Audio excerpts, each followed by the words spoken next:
ಜನರೇ ಹಾಡು ಕೇಳಿ ಜನರೇ, ಜಗದೊಡೆಯನ ಭುವಿ ಮನುಜನ ಪ್ರೀತಿಯ ಒಂದು ಕಥೆಯ, ಜಗದೊಡೆಯನ ಭುವಿ ಮನುಜನ ಪ್ರೀತಿಯ ಒಂದು ಕಥೆಯ. ತಾನು ಸೃಷ್ಟಿಸಿದ ಜಗತ್ತನ್ನು ಮನುಷ್ಯನೇ ಉದ್ಧಾರ ಮಾಡಬೇಕೆಂದು ದೇವರು ಒಂದು ಪುಟ್ಟ ಜನಾಂಗವನ್ನು ಆರಿಸಿಕೊಂಡರು. ಈ ಜನಾಂಗಕ್ಕೆ ಪ್ರೀತಿ ತುಂಬಿದರು, ತನ್ನ ಜನರೆಂದು ಪ್ರೀತಿಯಿಂದ ಹರಸಿದರು. ಆದರೆ ಜನಾಂಗ ಪ್ರೀತಿ ಮರೆತು ಸ್ವಾರ್ಥಿಗಳಾಗಿ ಮೆರೆದರು. ದೇವರಿಂದ ದೂರಾದರು, ಸಿಡಿದೆದ್ದು ದಂಗೆ ಗೆದ್ದರು. ದೇವರಿಂದ ದೂರ ಹೋದರು, ಬಲು ದೂರ ದೂರ ಹೋದರು. ನನ್ನ ಒಡಲ ಜೀವವನು ದೂರ ಮಾಡುವನೆ ದೇವನು, ಅನುಕಂಪವ ಉಸಿರಾಗಿಸಿ ನೀಡಿದ ಜೀವಕ್ಕೆ ಹೊಸ ರೂಪ. ತನ್ನ ಜನರ ಪ್ರೀತಿಗೆ ತನ್ನ ಪ್ರಿಯ ಕಂದನನು, ಜಗದಾತ್ಮನ ಜಗಜ್ಯೋತಿಯ ಭುವಿಗೆ ಇಂದು ಕಳಿಸಿದನು, ಭುವಿಗೆ ಇಂದು ಕಳಿಸಿದನು. ಈ ಜಗಜ್ಯೋತಿಯನ್ನು ಕಾಲಾನುಕಾಲಕ್ಕೆ ಭುವಿಗೆಲ್ಲ ಸಾರುತ್ತಾ ಬಂದರು ಪಂಡಿತರು, ಪ್ರವಾದಿಗಳು, ಪರಮ ಜ್ಞಾನಿಗಳು.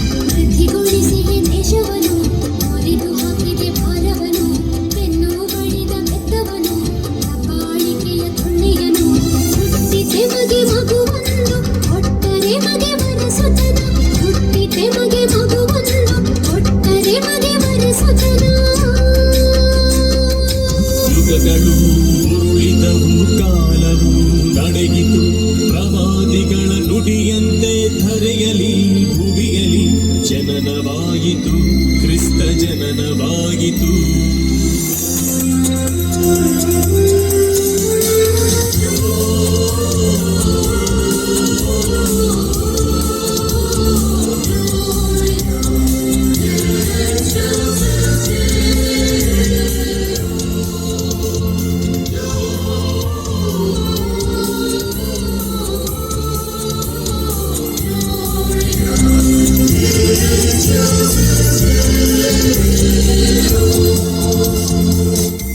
ಕ್ರಿಸ್ತನ ಜನನದ ಮುನ್ಸೂಚನೆಯಾಗಿ ಆಕಾಶದಲ್ಲಿ ನಕ್ಷತ್ರವೊಂದು ಕಾಣಿಸಿತು. ಇಲ್ಲಿನ ಜನರಿಗೆಲ್ಲ, ದೂರ ದೇಶದ ಜ್ಞಾನಿಗಳು ಚುಕ್ಕಿಯ ನೋಡಿದರು, ನಕ್ಷತ್ರದ ಬೆನ್ನಲ್ಲೇ ನಡೆದರು, ಜ್ಯೋತಿಯ ಹುಡುಕುತ್ತಾ ಬಂದರು, ಆ ಮಹಾಜ್ಯೋತಿಯ ಹುಡುಕುತ್ತಾ ಬಂದರು.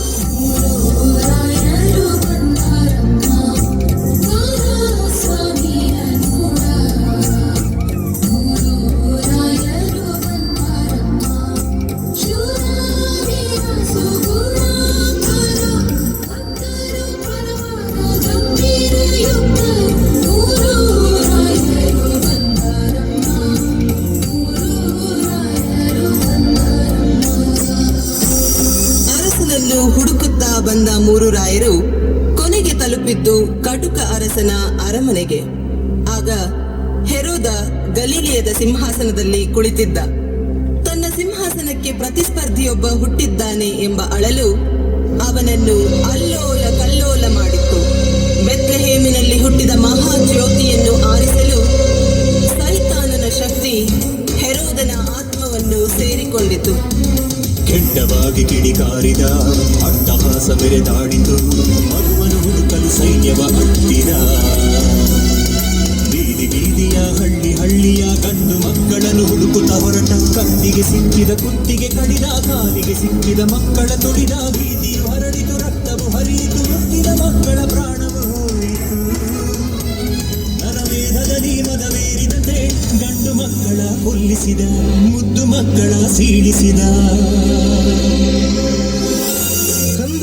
ಹುಡುಕಾಡಿದ ಕೈಗಳು ಬರಿದಾಗಿ ಹಿಂದಕ್ಕೆ ಬಂದವು. ಕಟುಕ ಅಧಿಪತಿಯ ಕಣ್ಣಿಗೆ ಸ್ವರ್ಗದ ಆ ಮಹಾಜ್ಯೋತಿ ಕಾಣಿಸಲಿಲ್ಲ. ಆದರೆ ಸಮಾಜದಿಂದ ತಿರಸ್ಕೃತಗೊಂಡಿದ್ದ ಬಹಿಷ್ಕಾರದ ಪ್ರಜೆಗಳಂತಿದ್ದ ಗುಡ್ಡಗಾಡುಗಳಲ್ಲಿ ಕುರಿ ಮೇಯಿಸುತ್ತಿದ್ದ ಕುರುಬರಿಗೆ ಆ ಸಂದೇಶ ಕೇಳಿಸಿತು. ಅದೋ ನೋಡಿ, ಆಕಾಶದಲ್ಲಿ ದೂತವೃಂದ ಹಾಡುತ್ತಿದೆ, ಸಂತಸದ ಸಂತೋಷದ ಆ ಸಂದೇಶ.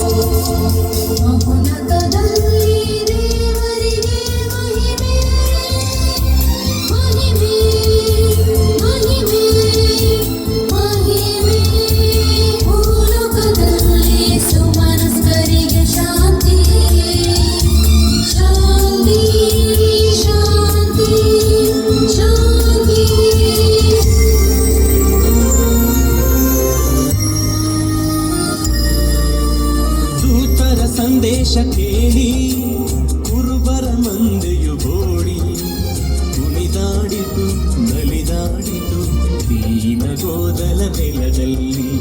ಕುಣಿದಾಡಿತು ನಲಿದಾಡಿತು ದೀನಗೋದಲ ನೆಲದಲ್ಲಿ.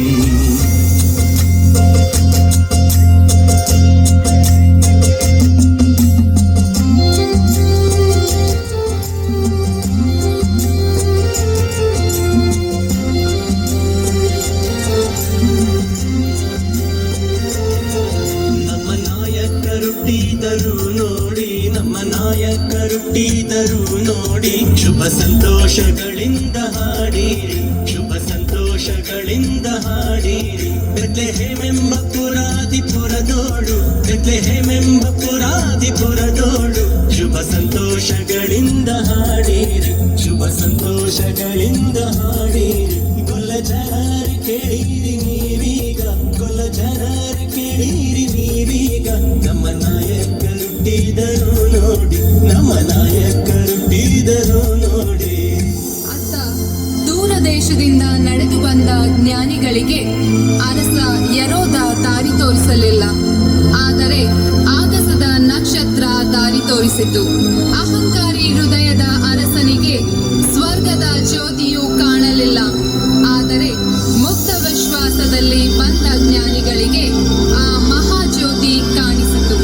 ಜ್ಞಾನಿಗಳು ಕಂದನನ್ನು ಕಂಡು ನಮಿಸಿದರು.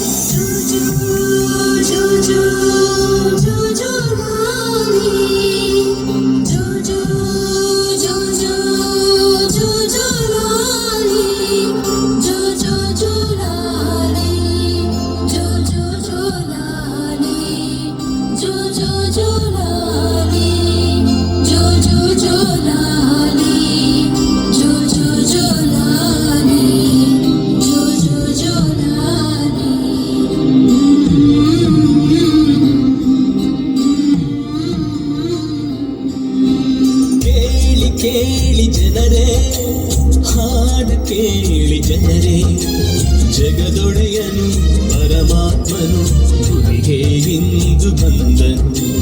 ಕುರುಬರು ಕುಣಿತು ಹೋದರು, ರಾಯನು ನಮಿಸಿ ಹೋದರು.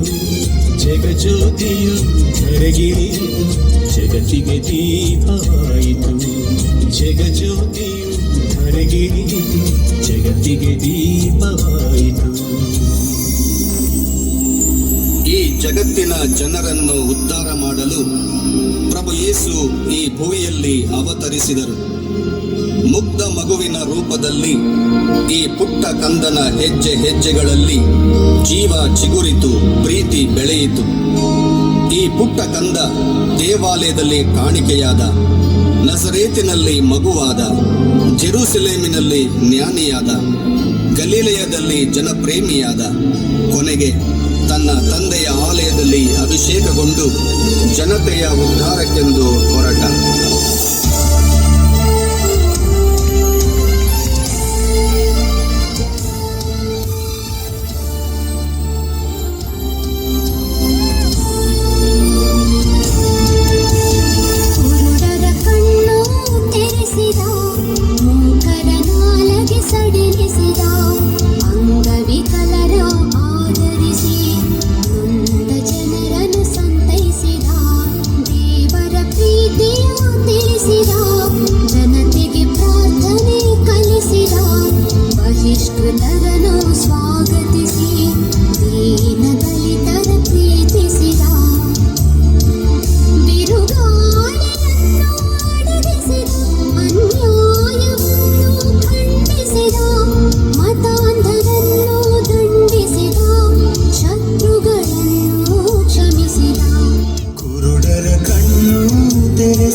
ಸಡಿಲಿಸಿದ